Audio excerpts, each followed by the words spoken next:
அனைவருக்கும் வணக்கம். இந்த பதிவில் நம்ம இதை பற்றி பார்க்க போகிறோம்னு தெரிஞ்சுக்கிறதுக்கு முன்னாடி மறக்காமல் நம்ம சேனலை சப்ஸ்கிரைப் பண்ணிக்கோங்க. பக்கத்தில் இருக்கிற பெல் பட்டனையும் கிளிக் பண்ணிவிட்டு ஆளுங்கிற ஆப்ஷன் கொடுத்துட்டிங்கன்னா நான் போடுற வீடியோக்கள் எல்லாமே மிஸ் ஆகாமல் நோட்டிஃபிகேஷனில் வந்துடும். இந்த பதிவு மிக மிக முக்கியமான பதிவு, அனைவரும் தெரிந்து கொள்ள வேண்டிய ஒரு பதிவு அப்படின்னே சொல்லாங்க. எதை பற்றிய பதிவு அப்படின்னு பார்த்திங்கன்னா, நாளைய நாள் நமக்கு மிக மிக விசேஷம் பொருந்திய சக்தி வாய்ந்த ஒரு நாளாகவே இருக்குது.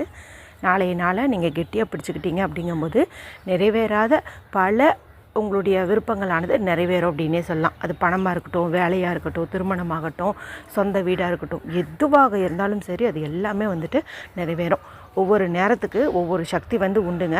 அந்த நேரத்தை நம்ம சரியாக பயன்படுத்திக்கிட்டோங்கும்போது நம்மளுடைய விருப்பங்கள் நிறைவேறுவதற்கு சுலபமான வழி கிடச்சிரும் அப்படின்னே சொல்லலாம். அது மாதிரி நிறைய நேரங்கள் இருக்குது. அதில் முக்கியமான நேரம்னு பார்க்கும்போது அபிஜித் நட்சத்திர நேரத்தை சொல்லலாம். இது பார்த்திங்கன்னா கேலண்டர்லலாம் மென்ஷன் பண்ணியிருக்க மாட்டாங்க. ஏன்னா மொத்தமே 27 நட்சத்திரம் தான் கணக்கில் இருக்குது. அப்போல்லாம் 28 நட்சத்திரம் இருந்ததாக சொல்லுவாங்க. அந்த 28வது நட்சத்திரமான அந்த அபிஜித் நட்சத்திரம் அப்படிங்கிறது தான் ரொம்ப ரொம்ப சக்தி வாய்ந்ததாக சொல்லப்படுது.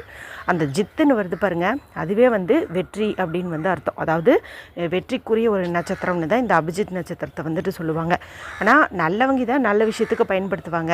கெட்டவங்களுக்கு இந்த நேரம் அப்படியே வெளிப்படையாக தெரிஞ்சிச்சுன்னா அவங்க தவறான விஷயங்களுக்கு யூஸ் பண்ணுவாங்கங்கிறதுனால தான் இதை கிருஷ்ணர் தன்னுடைய மயில்பீலியில் மறைச்சி வச்சுருந்தார். இருந்தாலும் நல்லவங்களுக்கு பயன்படணும் இல்லையா, அதனால தான் அது எந்த நேரத்தில் வரும்னு சூட்சமமான முறையில் சொல்லியிருந்தார். உத்திராடத்துக்கும் திருவோணத்துக்கும் நடுவில் வரும் அப்படின்னு சொல்லிட்டு. அந்த சக்தி வாய்ந்த 24 நிமிஷம் நமக்கு இந்த முறை சக்தி வாய்ந்த அபிஜித் முகூர்த்தத்திலேயே வருது. அதாவது அபிஜித் முகூர்த்தங்கிறது தினமுமே வரும். அந்த நேரத்துலேயே நம்ம எல்லா விதமான நல்ல காரியத்தையும் செய்யலாம். விளக்கேற்றி வச்சு வழிபாடு செய்யலாம், கோரிக்கை நிறைவேறுவதற்கு மேனிஃபெஸ்ட் பண்ணலாம், எல்லாமே பண்ணலாம். அப்படிப்பட்ட அந்த நேரத்திலேயே இந்த அபிஜித் நட்சத்திரம் வந்திருக்கிறது தான் ரொம்ப ரொம்ப சிறப்பு அப்படின்னே சொல்லலாம். ஏற்கனவே இது குறித்து 2 பதிவுகள் நம்ம சேனலில் இருக்குது.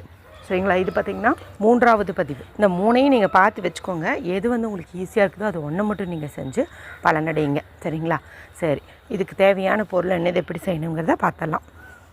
இதுக்கு ரெட் கலர் லிங்க் வர மாதிரி பேனா, ஸ்கெட்ச் பென்சில், மார்க்கரே நீங்கள் எடுத்துக்கோங்க. ஏன்னா சிவப்பு நிறம் பார்த்திங்கன்னா நம்மளுடைய எல்லா விதமான விருப்பங்களையும் நிறைவேற்றி தந்துடும். அதாவது வீடு வேணும், ஒரு காதல் கை கூடணும், திருமணம் நடக்கணும், இது எல்லாத்தையுமே நிறைவேற்றி தரும்.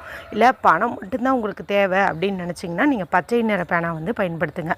மற்றதும் நிறைவேறணுன்னா ரெட் கலரு, பணம் மட்டும் அப்படிங்கும்போது நீங்கள் க்ரீன் கலர் யூஸ் பண்ணிக்கோங்க. இப்போ அமைதியான இடத்துல உட்காந்துக்கோங்க. யாருக்கிட்டையும் பேசாதீங்க, டிவி பார்க்காதீங்க, மொபைல் பார்க்காதீங்க. மனசை நல்லா ரிலாக்ஸ் பண்ணிக்கோங்க. நல்லா டீப் பிரீத் எடுத்துக்கோங்க.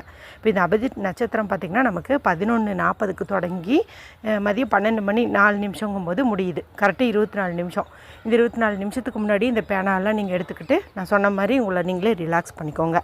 அதன் பிறகு உங்களுடைய இடது கையினுடைய மணிக்கட்டு பகுதி, அதாவது லெஃப்ட் ஹேண்டில் அந்த ரிஸ்ட் பகுதி இங்கே நல்லா தேய்ச்சி வச்சுட்டு நான் சொல்லக்கூடிய இந்த நம்பரை எழுதுங்க. அது என்ன நம்பர் அப்படின்னு பார்த்தீங்கன்னா 4846703 4846703 48467003. இந்த நம்பர் பார்த்திங்கன்னா நம்மளுடைய விருப்பங்கள் எப்பேற்பட்டதாக இருந்தாலும் நிறைவேற்றி தரக்கூடிய அற்புதமான நம்பர். இதை நீங்கள் எழுதிக்கோங்க. இப்போ இந்த நம்பரை பார்த்த மாதிரியே உங்களுடைய விருப்பம் நிறைவேறிட்ட மாதிரி நீங்கள் சொல்லுங்கள். முடிஞ்ச 24 நிமிஷமுமே சொல்லுங்கள். இப்போ பணம்னு நினச்சிருந்திங்கன்னா 10 லட்சம் பணம் கிடைத்து விட்டது, 10 லட்சம் பணம் கிடைத்து விட்டது, இந்த மாதிரி சொல்லுங்கள். சொந்த வீடுங்கும்போது சொந்த வீடு கிடைத்து விட்டது, சொந்த வீடு கிடைத்து விட்டது, இந்த மாதிரி சொல்லுங்கள். 24 நிமிஷமும் இது ஒரு மெடிடேஷன் மாதிரி பண்ணுங்கள். அப்படியே நடந்துட்டுருக்கிற மாதிரி விசுவலைசேஷனும் பண்ணுங்கள். அதன் பிறகு உங்களுக்கு என்ன வேலை இருக்குதோ தாராளமாக போய் பாருங்கள். இப்போ நீங்கள் ஒரு மனதோவாக இந்த பிரபஞ்சத்துக்கிட்ட உங்களுடைய விருப்பத்தை நீங்கள் சொல்லிட்டீங்க. இனி அது நடப்பதற்கான வேலையில் இந்த பிரபஞ்சமானது ஈடுபடும். சரிங்களா? நீங்கள் இதுக்கு முன்னாடி அது நடக்கிறதுக்கு என்னென்ன முயற்சிகள் எடுத்தீங்களோ அதை தொடர்ந்து பண்ணிட்டு வாங்க. இந்த மாதிரி தடை இல்லாமல் டக்குன்னு நடக்கும். சரிங்களா? அவசியம் எல்லோரும் செஞ்சு பலனடையுங்க.